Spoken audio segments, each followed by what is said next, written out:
The night is vast and gentle here, the kind of darkness that does not threaten but welcomes. Beyond your window, beyond the walls of your room, beyond the concerns of the waking world, there is an ocean. It has always been there. It will always be there.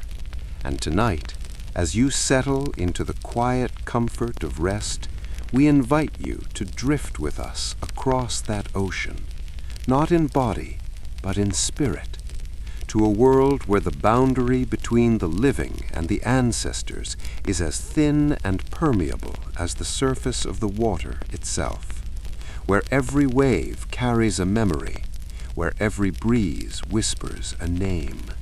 This is the world of the Aumakua, the guardian spirits of Polynesia, the ancestors who never truly left.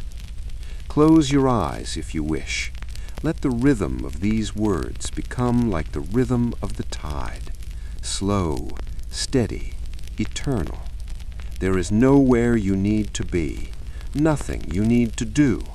Only listen, only drift, and let the story of the Aumakua carry you gently into the depths of sleep, into the depths of the sacred ocean, into the place where all souls are connected by threads of light and memory and love that can never be broken. Our journey begins not with noise, but with silence, the silence of the deep water, the silence that exists beneath the surface, where the sunlight fades to a soft, dream-like blue, and the world above becomes distant and unimportant. It is in this silence, in this tranquil depth, that the Aumakua dwell. They are the spirits of those who came before, grandmothers and grandfathers, warriors and healers, fishermen and navigators. They lived their lives upon the islands, beneath the sun, surrounded by the endless expanse of the Pacific. And when their time in the world of light came to an end, they did not disappear. They transformed. They became something else, something eternal. In the language of Hawaii, the word Aumakua is layered with meaning, like the colors in a sunset. Au means time, current, or flow. Makua means parent or ancestor. Together, the word speaks of parents who exist in the flow of time, ancestors who move through the currents of existence like fish through water. They are not gone. They have simply changed their form. They have stepped sideways out of the visible world and into the invisible one. And from that sacred space they watch, they guide, they protect. They are the gentle hand on your shoulder when you face the storm, the whisper in your heart when you have lost your way, the light in the darkness that leads you home. The Polynesians understood something profound about death, something that the modern world, in its fear and denial, has largely forgotten. They understood that death is not an ending, it is a transformation, a crossing over, a return to the source. When a person dies, their mana, their spiritual power, their essential life force does not simply cease to exist. It cannot. Energy cannot be destroyed. It can only change form.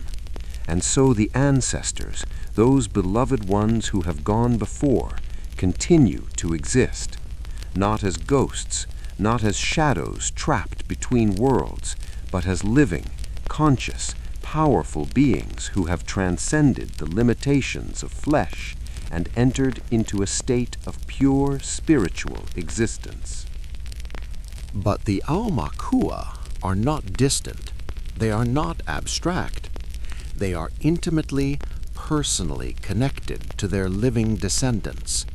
Each family, each ohana has its own Aumakua, its own guardian spirit.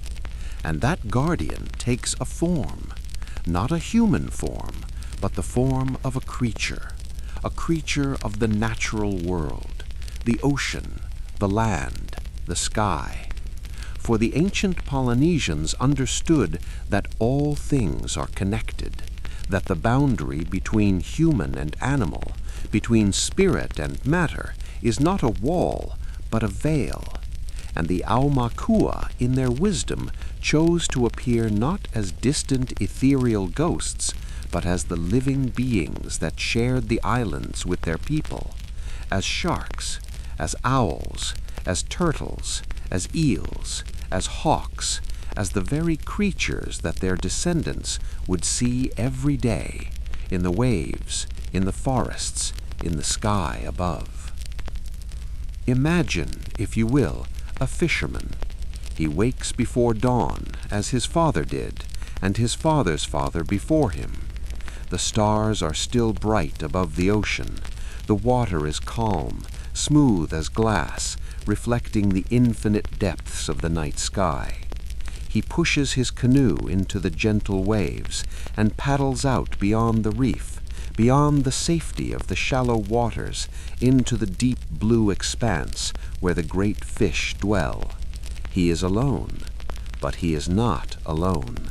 For as he sets his nets, as he offers his prayer to the ocean, a shape appears in the water beside him, a dark, sleek form, a shark.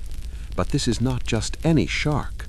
This is his Aumakua, his family's guardian, the spirit of his great-grandfather, who was the greatest fisherman the village had ever known. And the shark swims beside the canoe, circles it slowly, and the fisherman knows in his heart that he is safe, that he is seen, that he is never, ever alone. This is not superstition. This is not primitive belief. This is a relationship, a covenant, a bond that transcends the boundary between life and death, between the physical and the spiritual. The Aumakua are not gods to be worshipped from a distance. They are family, and like all family, they require respect, care, and attention, and in return, they offer protection, guidance, and love that is as deep and as endless as the ocean itself. Let us drift deeper now, deeper into the story, deeper into the blue. The water is warm here, gentle. It holds you like a mother's arms. There is no fear in these depths, only peace, only the slow, steady rhythm of your breath, matching the rhythm of the waves, in and out, rising and falling, like the tide that has been breathing upon the shores of the islands since the world was young. The tradition of the Aumakua is ancient as the Polynesian people themselves. Thousands of years ago, when the ancestors first set out in their great voyaging canoes, navigating by the stars and the currents, by the flight of birds and the patterns of the waves, they brought with them not just their belongings, but their stories, their gods, their understanding of the sacred nature of all life. They sailed across the vast expanse of the Pacific, the largest ocean on Earth, with nothing but their knowledge, their courage, and their faith. And they settled the islands, Hawaii, Tahiti, Samoa, Tonga, New Zealand, Easter Island, a triangle of land stretching across millions of square miles of open water. And in each place they settled, they brought with them the knowledge of the Aumakua, the understanding that the ancestors do not leave. They remain, transformed, watching over their children's children's children through all the generations to come. The forms that the Aumakua take are not random. They are specific, meaningful. Each creature carries its own symbolism, its own mana, its own sacred power.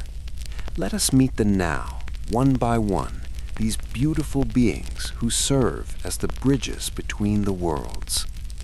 The shark, Mano in Hawaiian.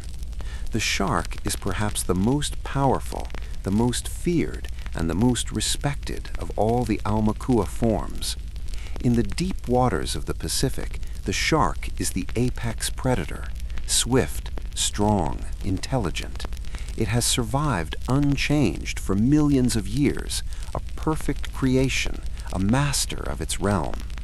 And so when an ancestor takes the form of a shark, they carry all of that power, all of that ancient wisdom. Families who have a shark Aumakua know that they are protected in the ocean, that they can swim in waters where others dare not go. There are stories, countless stories, passed down through generations of fishermen who fell overboard in rough seas, certain to drown, only to feel something large and solid rise beneath them. A shark, but not just any shark, their Aumakua, carrying them gently to shore, saving their life. And when they reached the safety of the beach and turned to offer their thanks, the shark was gone, disappeared back into the depths. The family bond honored, the covenant kept. The owl, pue in Hawaiian. The owl is the watcher in the night, with eyes that see in the darkness, with wings that make no sound. The owl moves between the day world and the night world with ease. In Hawaiian tradition, the pue is not a creature of ill omen, as owls are sometimes seen in other cultures. The pue is a guardian, a guide, a protector of travelers. There are stories of warriors lost in the mountains, in the dark forests where the trails disappear and the mist rises thick and blinding. And in their moment of deepest despair, when they believed they would never find their way home, an owl appeared, flying just ahead of them, landing on a branch, waiting. And when they followed, the owl led them, turn by turn, through the maze of trees, down the hidden paths, until they emerged at last into familiar territory, into safety. And the owl, its task complete, vanished into the twilight. The ancestor had come, the ancestor had saved them, and then returned to the spirit world to continue its eternal watch. The turtle, honu in Hawaiian. The sea turtle is ancient, gentle, wise. It navigates the vast ocean with a patience that is almost meditative, swimming thousands of miles to return to the beach where it was born, to lay its own eggs, to continue the cycle of life. The turtle Aumakua represents longevity, wisdom, and the sacred journey home. Families with a turtle guardian speak of seeing their Aumakua at significant moments, a birth, a death, a marriage. The turtle will appear in the waters near the shore, floating peacefully, watching, a sign that the ancestors are present, that they approve, that they bless the event unfolding. And then, slowly, gently, the turtle submerges and disappears into the blue. The blessing given, the presence acknowledged, the connection maintained. The eel, puhi in Hawaiian. The eel is a creature of the hidden places, of the cracks in the reef, of the pools and streams where fresh water meets salt water. Long, sinuous, powerful, the eel is both of the land and of the sea. Eel Aumakua are said to be particularly protective of water sources, of the springs and streams that give life to the islands. There are stories of droughts, terrible droughts when the streams ran dry and the people began to despair, and a kahuna, a priest, would go to a sacred pool and call upon the eel Aumakua of his family, and the eel would appear, and with its body it would block one channel and open another, redirecting the underground flow of water until the spring began to flow again. The water returned, the people were saved, and the eel disappeared back into the darkness beneath the stones. The guardian had answered, the family had been preserved. These are only a few. There are many, many others. The hawk, the dolphin, the octopus, the lizard. Each family knows its own Aumakua. Each family has its own stories, its own encounters, its own sacred relationship with the ancestor who watches over them in the form of a creature of the natural world. And this relationship is not passive. It requires care.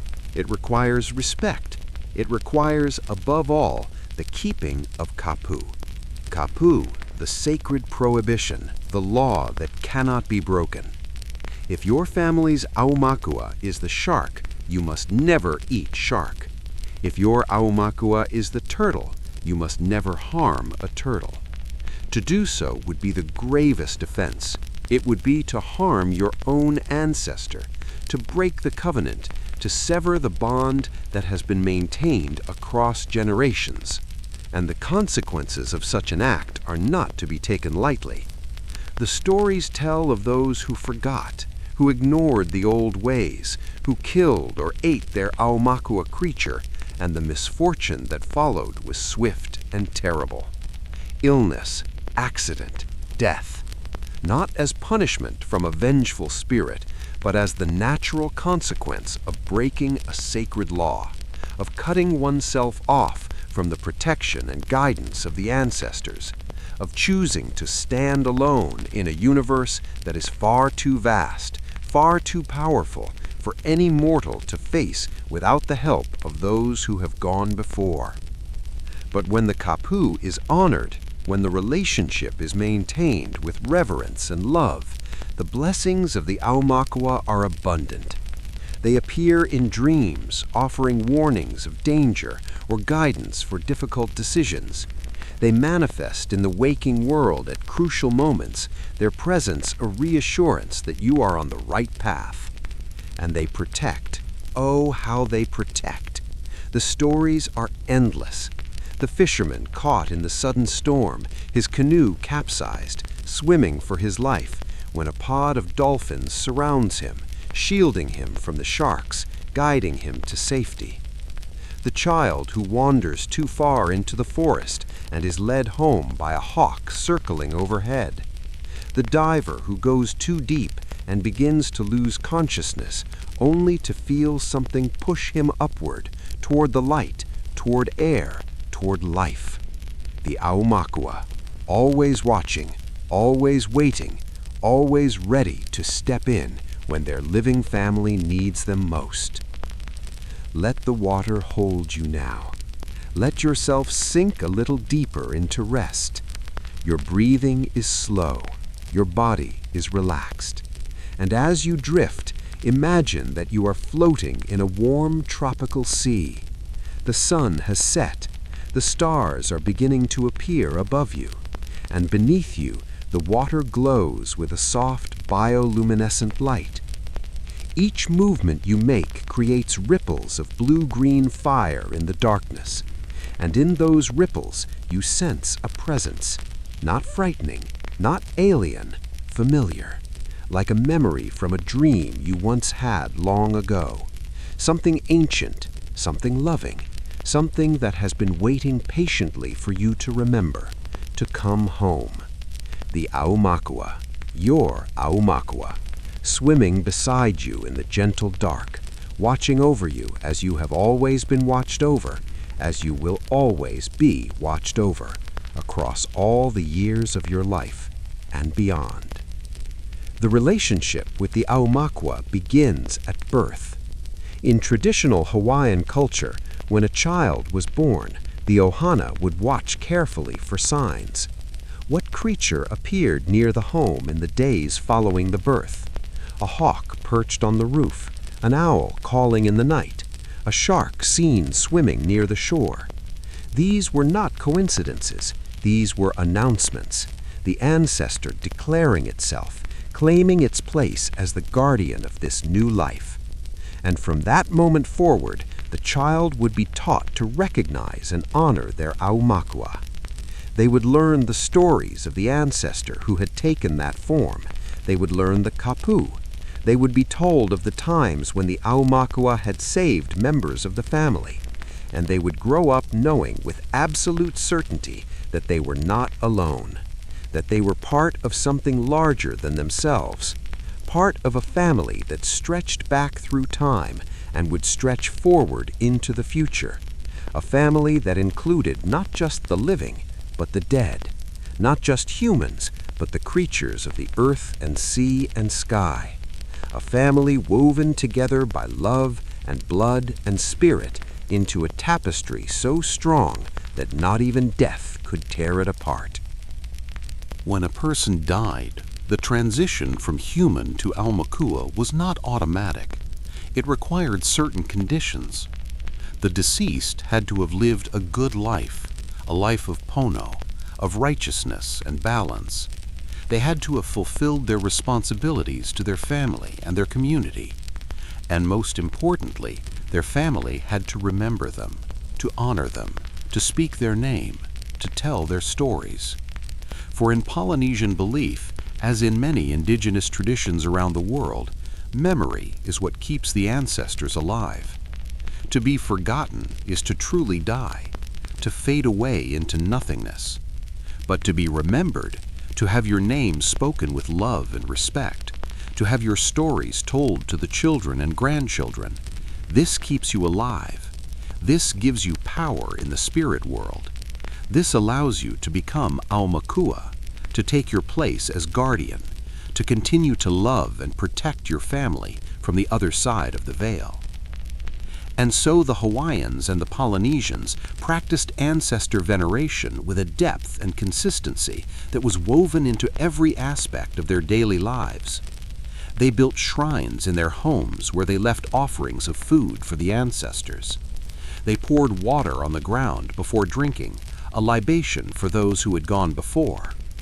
They spoke to their Aumakua regularly, asking for guidance, for protection, for help with the challenges of life.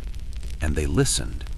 They paid attention to the signs, the dream that came at just the right moment, the bird that appeared when a decision needed to be made, the feeling in the gut that said, yes, this is the right path, or no, turn back, danger lies ahead. This was not superstition. This was communication. This was the ancestors speaking. And those who listened, who honored the wisdom of those who had walked the path before them, prospered. They were protected. They were guided. They were loved. There is a story, an old story, told on the island of Maui, about a young woman named Hina. Hina lived in a village by the sea, and her family's Aumakua was the shark. This was a great honor, for the shark was powerful and much respected. But it was also a great responsibility, for Hina's family could never eat shark, could never harm a shark, and must always treat these creatures with the deepest reverence. Hina knew this. She had been taught from childhood.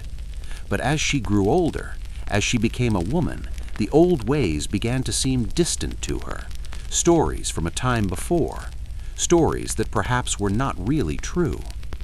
One day, Hina went down to the shore to gather shellfish at low tide. The sun was hot, the water clear and inviting, and there, in the shallow water of the reef, she saw a shark, a small shark, no longer than her arm, resting in a pool. And suddenly a terrible thought came to her, a thought that would never have occurred to her if she had been living in alignment with the sacred teachings of her ancestors. She thought, no one is watching, no one would know. And she was curious. What did shark meat taste like? Why was it forbidden? What would happen if she broke the kapu just this once?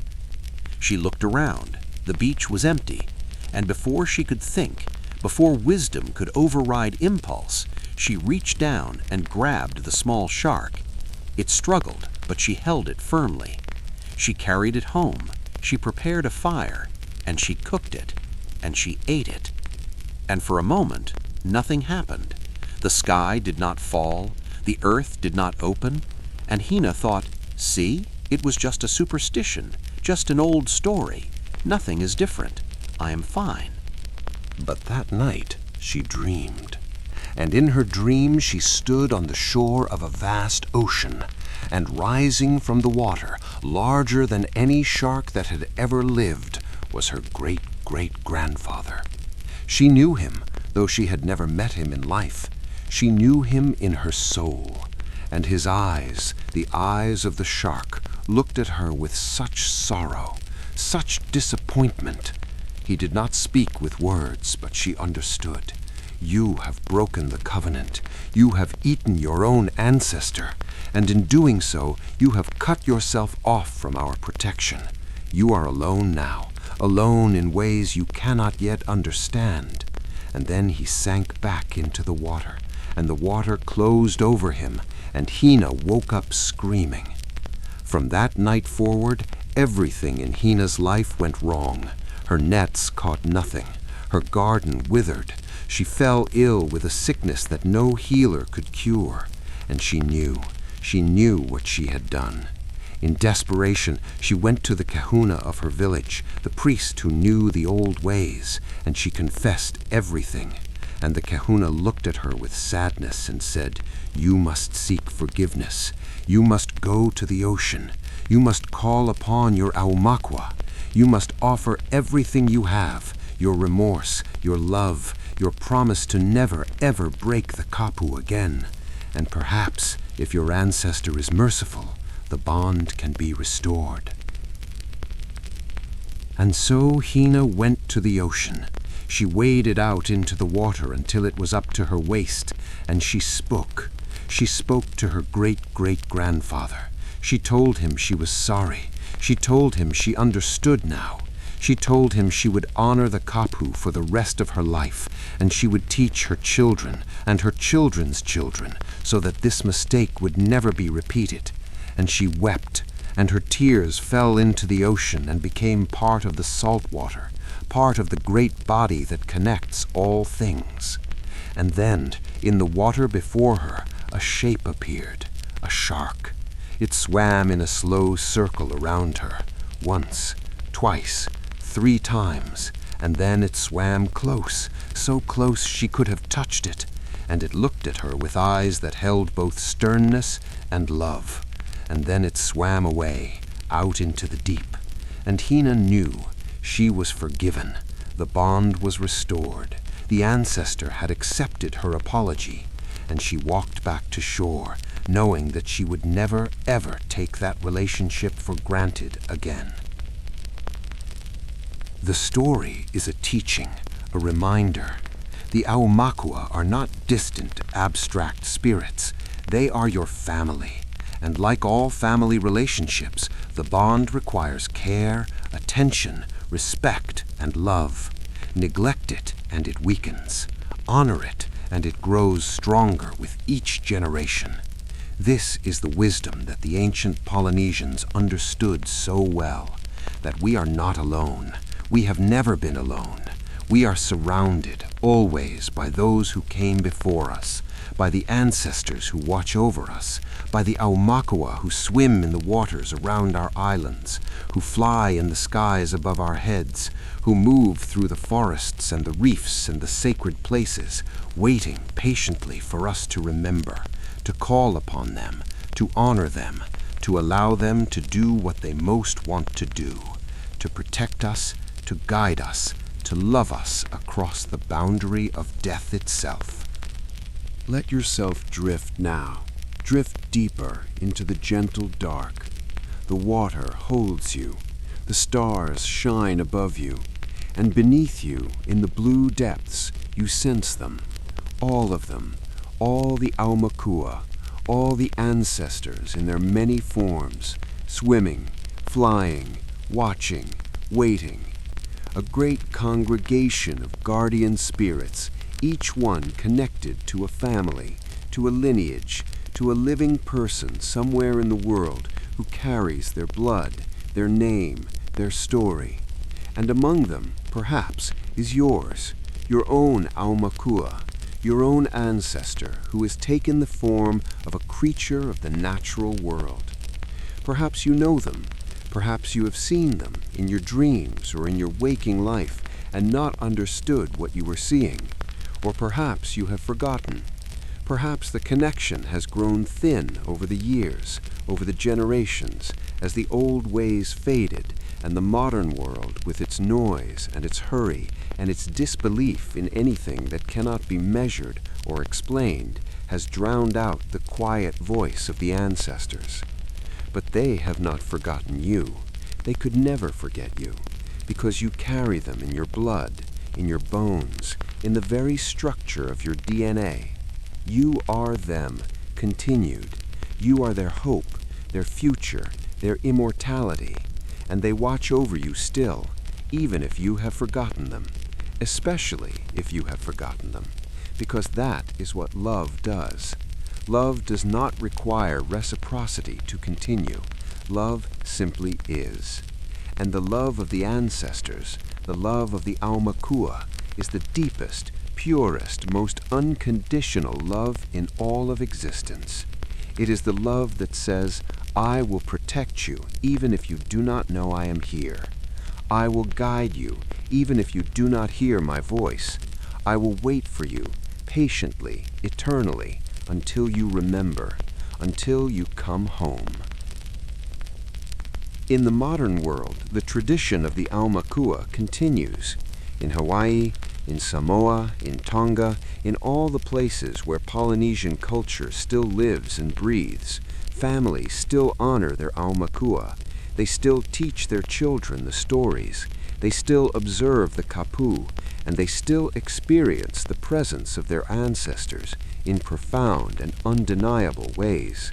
There are countless accounts, contemporary accounts, of people who have had encounters with their Aumakua, experiences that cannot be explained away by coincidence or imagination.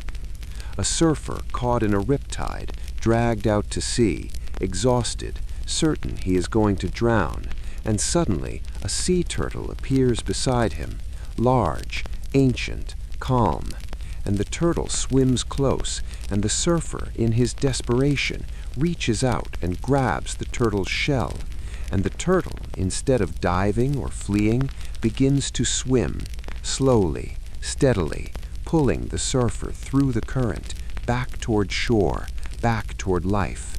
And when they reach the shallows, when the surfer can touch the sand with his feet, he releases his grip, and the turtle looks at him just for a moment with eyes that seem far too knowing, far too intelligent to be merely animal, and then it swims away.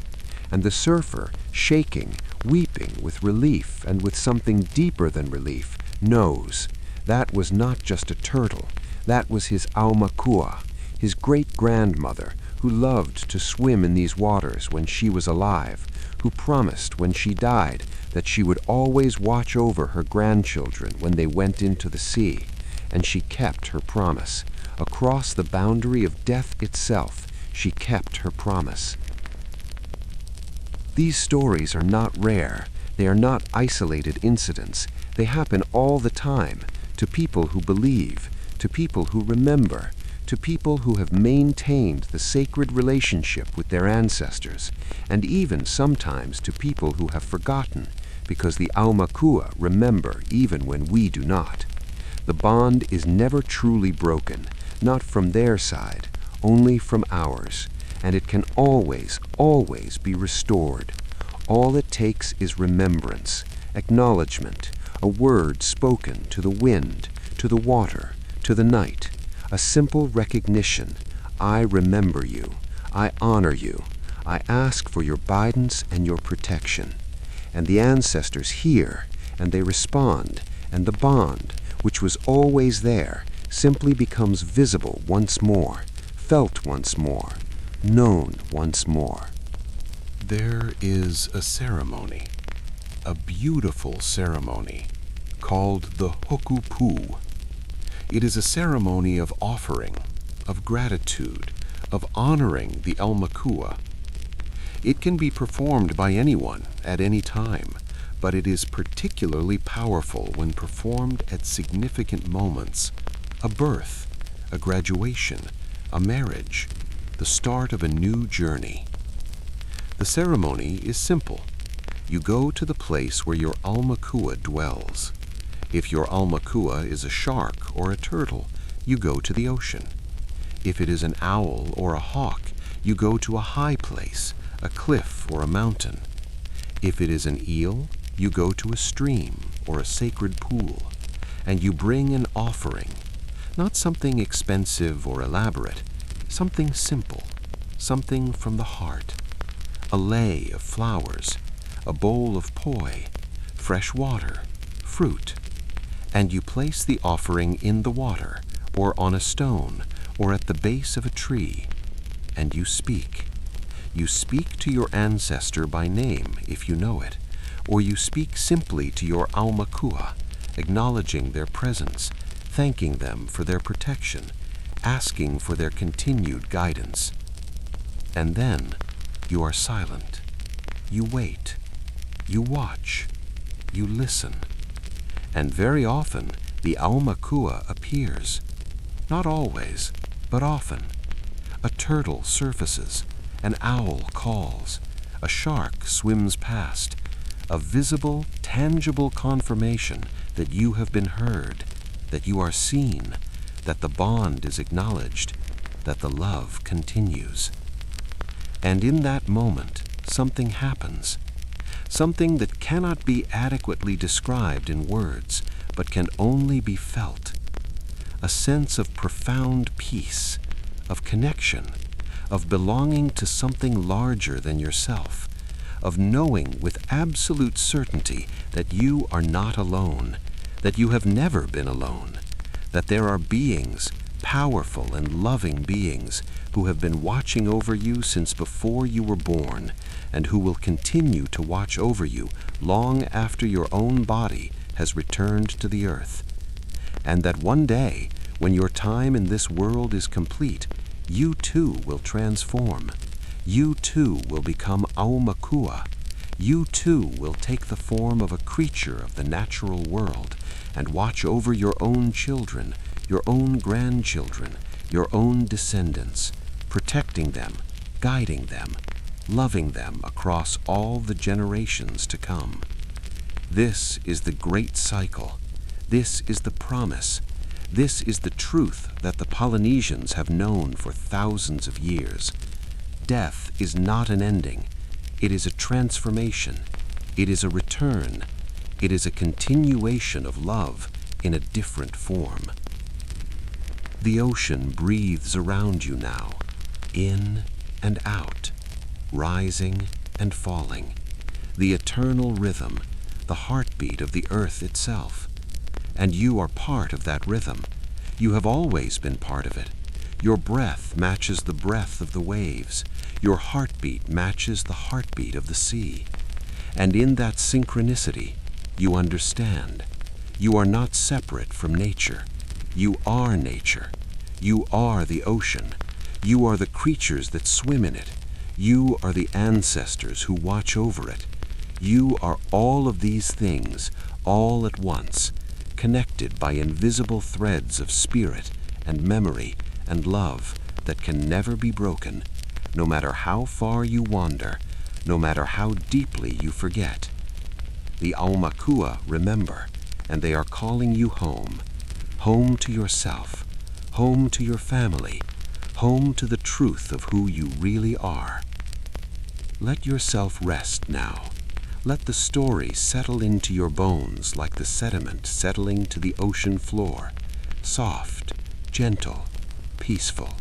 There is no urgency here, no need to understand everything, no need to figure it out, only the invitation to remember, to feel, to know in some deep place beneath words that you are held, you are protected, you are loved, by forces older and wiser than you can imagine, by ancestors who have walked this path before you and who will wait patiently to walk it with you again.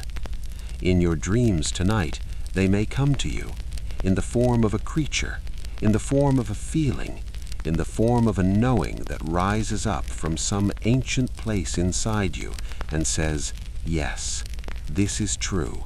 This has always been true. I remember now.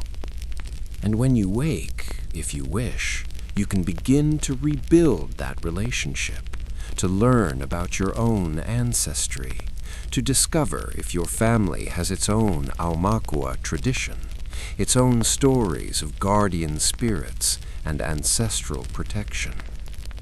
And if those stories have been lost, if the thread has been broken, you can begin to weave it again. You can speak to your ancestors. You can ask them to make themselves known.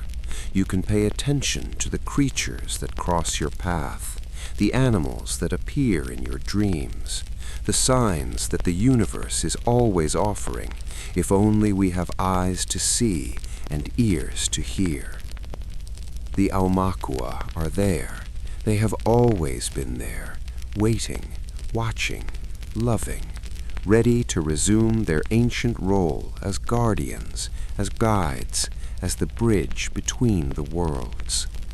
But for now, simply rest, simply float, simply allow yourself to be held by the great ocean of spirit that surrounds us all. Feel the presence of those who love you, those who have always loved you, those will always love you, your ancestors, your Aumakua, your eternal family. They swim beside you in the darkness. They fly above you in the starlight. They watch from the shore as you drift deeper into sleep, deeper into peace, deeper into the truth of who you are and who you have always been. A child of the ocean, a child of the ancestors, a child of the infinite, eternal, unbreakable bond of love that connects all living things across time and space and even death itself. Sleep now, sleep deeply, sleep peacefully, and know that you are watched over, you are protected, you are guided by the Aumakua, by the ancestors who became sharks and turtles and owls and eels, by the great congregation of guardian spirits who swim through the cosmic ocean, whose love for you is as deep and as endless as the sea itself. They are with you. They have always been with you, and they will be with you always, in this life and in all the lives to come, until the ocean returns to the sky and the stars fall into the sea and the universe itself remembers that it too is only a dream, dreamed by something vast and loving and eternal, a dream from which we will all, one day, awaken together. But not tonight.